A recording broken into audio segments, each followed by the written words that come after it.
ಗಾಯತ್ರಿ ಅದನ್ನ ನಾವು ಚರ್ಚೆ ಮಾಡುವಂಥ ವಿಚಾರ ಅಲ್ಲ. ಅದು ಕಾಂಗ್ರೆಸ್ ಪಕ್ಷದಲ್ಲಿ ಕೆಲವು ತೀರ್ಮಾನಗಳನ್ನು ತಗೊಳ್ತಾ ಇರ್ತಾರೆ. ಎಲ್ಲರಿಗೂ ಸಹ ಸಮ ಅವಕಾಶಗಳು ಕೊಡ್ತಕ್ಕಂಥ ಒಂದು ಕೆಲಸವನ್ನು ಪ್ರಯತ್ನ ಮಾಡಿದ್ವಿ ಅಷ್ಟು. ಅದು ಬಿಟ್ಟರೆ ಬೇರೆ ಏನೂ ಇಲ್ಲ.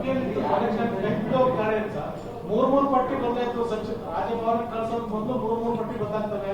ಒಬ್ರು ನಾವು ಸಂಸದ ಸ್ಥಾನಕ್ಕೆ, ಶಾಸಕ ಸ್ಥಾನಕ್ಕೆ, ನಮ್ಮ ಕುಟುಂಬ ಸಮಸ್ಯೆಗೆ ರಾಜೀನಾಮೆ ಕೊಟ್ಟು ಬೆದರಿಕೆ ಆಗ್ತಾರೆ. ನೀವು ಅಂತ ರಕ್ಷಣೆ ಸಂಕಲನ ಮಾಡ್ತೀರಾ?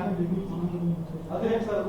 ಈಗ ಅವರು ಯಾರಿಗೂ ಸಹ ಹೇಳಿಕೆ ಕೊಡಲಿಲ್ವಲ್ಲ, ನಾವು ಮೂರು ಜನ ರಾಜೀನಾಮೆ ಕೊಡ್ತೀವಿ ಅಂತ ಹೇಳಿ. ನಾನೆಲ್ಲೂ ಸಹ ಪತ್ರಿಕೆಗಳಲ್ಲಿ ನೋಡಲಿಲ್ಲ, ನನಗೂ ಸಹ ಹೇಳಿಲ್ಲ ಅವ್ರು ರಾಜೀನಾಮೆ ಕೊಡ್ತೀವಿ ಅಂತ ಹೇಳಿ.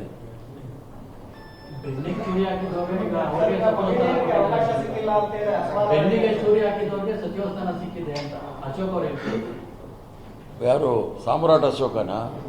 ಆ ಸಾಮ್ರಾಟ್ ಅಶೋಕನ್ಗೆ ಬೆನ್ನಿಗೆ ಎಷ್ಟು ಹಾಕಿದ್ದಾರೆ ಅಂತ ಕೇಳಿ ಯತ್ನಾಳ್ ಕೇಳಿದ್ರೆ ಹೇಳ್ತಾರೆ. ನಮ್ಮ ಯತ್ನಾಳ್ ಸಾಹೇಬರು ಏನೇನು ಹೇಳಿದ್ದಾರೆ ಅದಕ್ಕೆ ಜೀರ್ಣ ಮಾಡ್ಕೊಳ್ಳೋಕೆ ಹೇಳಿ. ಕಾಂಗ್ರೆಸ್ ಪಕ್ಷದ ಬಗ್ಗೆ ಮಾತಾಡೋದಕ್ಕೆ ಸ್ವಲ್ಪ ಯೋಚನೆ ಮಾಡಿ ಮಾತಾಡೋದು ಒಳ್ಳೇದು. ಸರ್, ಮಂಕಾಳು ವೈದ್ಯರ ವಿಚಾರದಲ್ಲಿ ಟೆಕ್ನಿಕಲ್ ಇಶ್ಯೂ, ಟೆಕ್ನಿಕಲ್ ಪ್ರಾಬ್ಲಮ್ ಇಂದ ಅವ್ರ ಹೆಸರು ಬಂತು ಅಥವಾ ಅವ್ರ ಹೆಸರನ್ನ ಕೈ ಬಿಡಬೇಕಾಯ್ತು ಅನ್ನುವಂತ ಚರ್ಚೆ ಮಂಕಾಳು ವೈದ್ಯರ ವಿಚಾರದಲ್ಲಿ.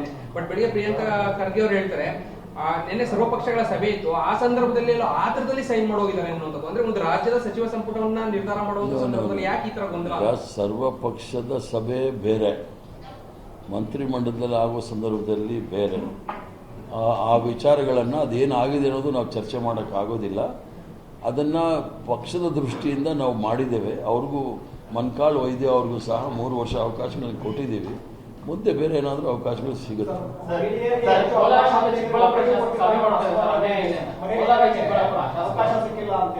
ಏನಾದ್ರಿ